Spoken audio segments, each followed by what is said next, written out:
¿Qué tal? ¿Cómo están ustedes? Iniciamos en Iberoamérica hoy, el único programa de economía y finanzas realizado en 3 ciudades distintas de 2 continentes en el mundo. La presencia de Iberoamérica hoy aquí en Comunicación Multinacional. Bienvenidos.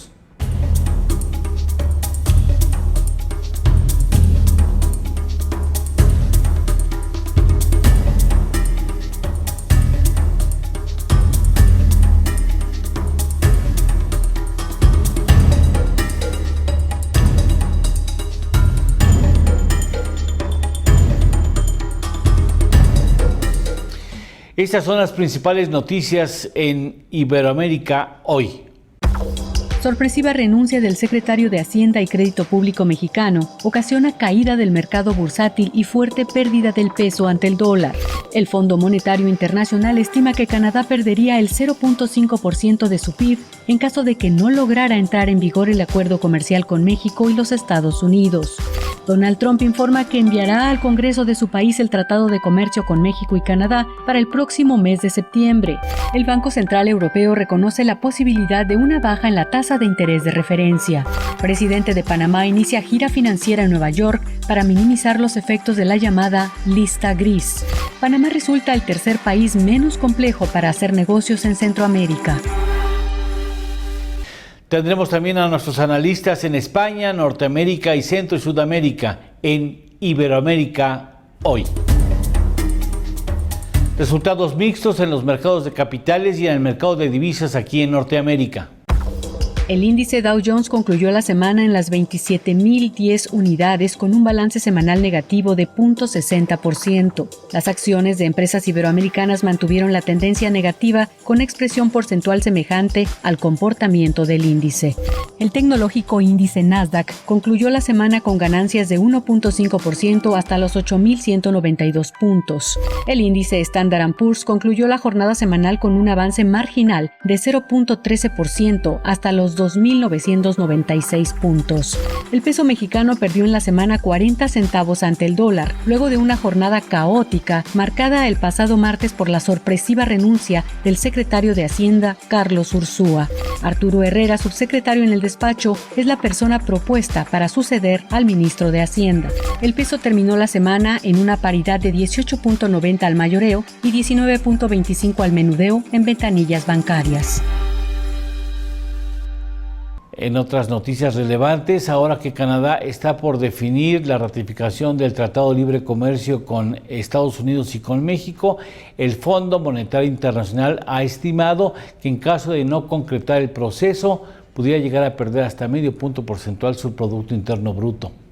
Por cierto, Jerome Powell, presidente de la Fed, le aclara a Donald Trump que no lo puede correr de su puesto. Jerome Powell manifestó ante un grupo de congresistas norteamericanos que aun si el presidente de Estados Unidos pretendiera removerlo de su puesto, estaría impedido, ya que el movimiento excedería sus facultades en manos del Congreso estadounidense. Lamento informar al presidente Trump que pretendo concluir mi mandato, dijo ante los legisladores. En México se insiste mucho en la posibilidad de que la economía ingrese a una recesión. ¿Qué tan posible es esto? Tenemos el comentario de Ernesto Farrell Santoscoy, aquí en Iberoamérica hoy. Bienvenido, Ernesto. ¿Qué tal, amigos? Soy Ernesto Farrell, presidente de Bursamétrica. ¿Qué tan cerca estamos de una recesión económica en nuestro país? Bueno, pues las señales, los indicadores económicos más recientes sí señalan una tendencia de desaceleración bastante preocupante. De hecho, pues de un pronóstico inicial que teníamos a finales del año pasado para este año en 1,5%, actualmente hemos revisado a la baja nuestro pronóstico a un crecimiento del 0.8%. ¿Qué es lo que estamos viendo en particular? Que hay una contracción en la inversión privada. Nuestra estimación para todo el año es que esta contracción puede ser de alrededor del 8%. Los últimos datos que tenemos es que ya va en una contracción de 6%. Y si no hay inversión, pues no hay generación de empleo y no hay la derrama económica que requiere nuestra economía para que haya más actividad económica. Por otro lado, hemos tenido algunos eventos, digamos, ¿por qué se da esta contracción de la inversión? Pues básicamente por una serie de decisiones erráticas o erróneas del nuevo gobierno, combinado con algunos factores también de choques externos. Dentro de los choques externos, cabría la pena mencionar que tenemos, por ejemplo, la amenaza de los aranceles que hizo el señor Trump, y que muy probablemente pues, se van a mantener episodios de choques externos de este tipo, pues dado que el señor Trump está en plena campaña y hasta noviembre del año entrante vamos a tener las elecciones en Estados Unidos. Lo que más nos preocupa a nosotros es que en Estados Unidos también puede haber una recesión hacia finales del año pasado. El ciclo económico lleva más de 10 años de bonanza en Estados Unidos y se pueden ustedes imaginar la falta de inversión en nuestro país con un entorno externo también de recesión, pues muy probablemente sí tengamos una recesión el año entrante. Por mi parte es todo. Muchas gracias. Muchas gracias, Ernesto. Hacemos una pequeña pausa antes de ir directamente hasta España. Muy buenas, Eduardo. Saludos cordiales desde la redacción del Economista en Madrid. Aquí la noticia del día, sin duda, es la presentación del programa de gobierno con el cual quiere volverse a presentar a la investidura el candidato socialista Pedro Sánchez. Os ponemos al día.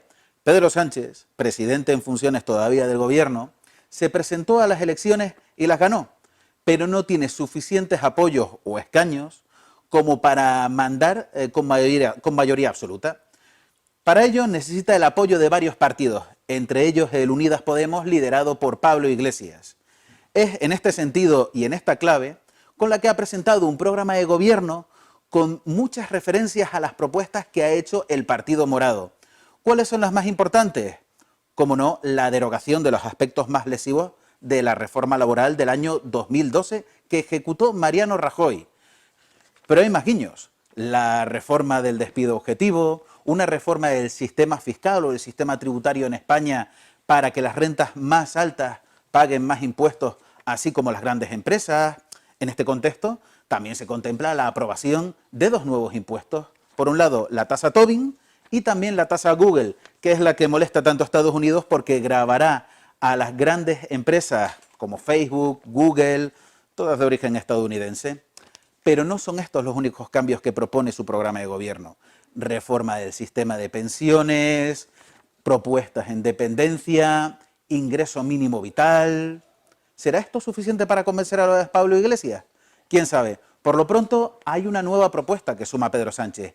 Incluir miembros de Unidas Podemos, si bien no en el gobierno, sí en instituciones que pertenezcan al gobierno. Veremos si esto es suficiente. Por lo pronto, los de Iglesias no parecen muy convencidos. Hay una última propuesta que Sánchez ha incluido en su oferta a Unidas Podemos para intentar convencerles y ganarse su voto. Aunque no habrá gobierno de coalición, sí que les ha ofrecido introducir miembros del partido dentro de instituciones inferiores al gobierno. ¿Les convencerá? Difícil. Una de las características irrenunciables de las exigencias de Podemos es precisamente el gobierno de coalición, pero quién sabe. Si no, España se dirigirá a una repetición electoral ineludible el próximo 11 de noviembre. Y aquí acabamos la información sobre España, Eduardo. Pasamos conexión a Panamá. Presentado por Tribunal Administrativo Tributario.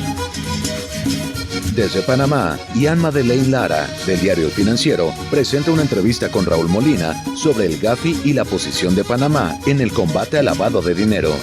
Señor Raúl, muchísimas gracias por estar con nosotros. Gracias a ti por la invitación. Nos gustaría que para la gente que tal vez no tiene mucha relación con este término Gafi, ¿qué es el Gafi y cómo Panamá llega a esta lista?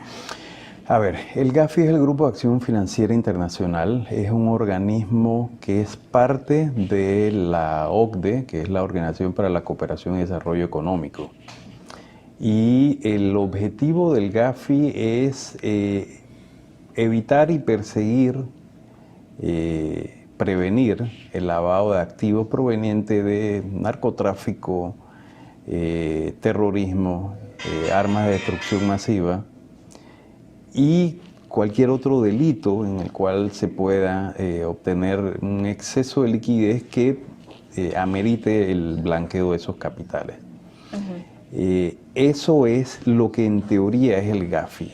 En la práctica, además de cumplir medianamente con estos objetivos que he señalado, también es un grupo de presión de la OCDE para que a nivel mundial los países se les presiona y coacciona para que adopten leyes, normas y políticas que se ajusten a las necesidades de los principales miembros de la OCDE. Los países con más peso dentro de la OCDE son Francia, Alemania, principalmente. Hay varios otros países, pero estos son las voces cantantes de esta organización. ¿Qué ha hecho Panamá que usted diga, debemos mantenernos con esto está bien? Bueno, varias cosas. Primero, que nosotros tenemos un sistema monetario en que no emitimos moneda. Entonces no hemos incurrido en lo que ha incurrido prácticamente toda América Latina, que es una utilización irresponsable de políticas monetarias. Y la última vez que lo tuvimos fue en el periodo en que Panamá se unió a Colombia y el panameño sufrió eso. Es muy frecuente en América Latina la depreciación de la moneda, y una persona que ha trabajado toda su vida, que tiene un capital ahorrado para su jubilación y demás, vamos a hablar de cifras, $100,000 en el banco, de un día a otro, mediante una depreciación o una devaluación monetaria, esos $100,000 al cambio ya no son $100,000, son $60,000, y 2 o 3 meses después vuelven y se reducen a la mitad. Entonces eso es lo que ha hecho a Panamá un centro atractivo, la plaza bancaria panameña, para que muchos latinoamericanos depositen sus ahorros en Panamá. No se trata, como algunas personas maliciosamente han afirmado, de que aquí los carteles del narcotráfico venían a Panamá a depositar sus ganancias y demás. A partir del momento en que se definió el delito de blanqueo de capitales, Panamá empezó a tomar medidas para prevenir estas acciones delictivas, y cada vez se ha ido endureciendo más las reglamentaciones para evitar esto. Y otro punto que usted diría que debe mantenerse hoy en Panamá con este tema. Mire, por ejemplo, Estados Unidos, al igual que Panamá, no cumple con todas las recomendaciones del Gafi. Escuché una entrevista con el viceministro de Economía, creo que ahora es director de la UAF, Unidad de Análisis Financiero, donde decía que Panamá cumplía con 38 de 40 recomendaciones. Estados Unidos creo que anda por ahí cerca también. El tema no es, como dije anteriormente, no es aprobar todas las leyes, sino que lo que nos hemos comprometido, ser efectivos en el cumplimiento. Estamos en un momento muy importante ahorita mismo que se pueden tomar decisiones. ¿Cuáles son sus proyecciones? Bueno, mire, a fines el nuevo gobierno panameño asumió funciones el 1 de julio. A fines de junio ya el Gafi había avisado que Panamá estaba incluido otra vez en la lista. La decisión que adoptó el gobierno panameño entrante fue el presidente y el viceministro de Economía, y junto a otros funcionarios, fueron a Estados Unidos a establecer reuniones con los principales bancos corresponsales en Estados Unidos, y estos bancos se les explicó cuál es el sistema panameño, cuáles son las normas, leyes, reglamentos que ha adoptado Panamá para prevenir el lavado de dinero, y los bancos, a diferencia de otras ocasiones, manifestaron que iban a mantener las corresponsabilidades de los bancos establecidos en Panamá. Entonces vemos que sí hay cosas que se pueden hacer, que no es simplemente acatar todo lo que sugiera o imponga la OCDE, sí hay opciones que hacer. Eso no implica que Panamá debe ser más efectivo, y efectividad no la interpreto como adopción de más leyes y restricciones, sino, por ejemplo, que el sistema judicial demuestre con sentencias condenatorias que Panamá se ha tomado este tema en serio. El ministro de Relaciones Exteriores, el ministro de Comercio e Industrias, la Superintendencia de Seguros, la Superintendencia de Valores, la Superintendencia Bancaria, todos estos organismos deben tener el convencimiento de que Panamá tiene una plataforma de servicios válida y que debe ser defendida. Defendida implica que sí, hay que hacer ajustes periódicos de acuerdo a determinados cambios que se den a nivel internacional, pero que la estructura esencial debe ser mantenida y defendida. los cargos ya están puestos, las personas ya están ahí. Entonces vamos a ver qué es lo que sigue y cómo se va ejecutando realmente según ya en práctica el plan que me imagino que ya tendrán este nuevo gobierno. Muchísimas gracias por estar con nosotros. Seguimos. Y ahora regresamos a México para despedir esta emisión de Iberoamérica Hoy. Muchas gracias, Panamá, muchísimas gracias, gracias a España y sobre todo gracias a usted, que con su permanencia hace posible que el primer programa de economía y finanzas que se graba en 3 ciudades distintas de 2 continentes tenga relevancia. Muchas gracias, bienvenidos siempre serán ustedes a Iberoamérica Hoy. Hasta la próxima.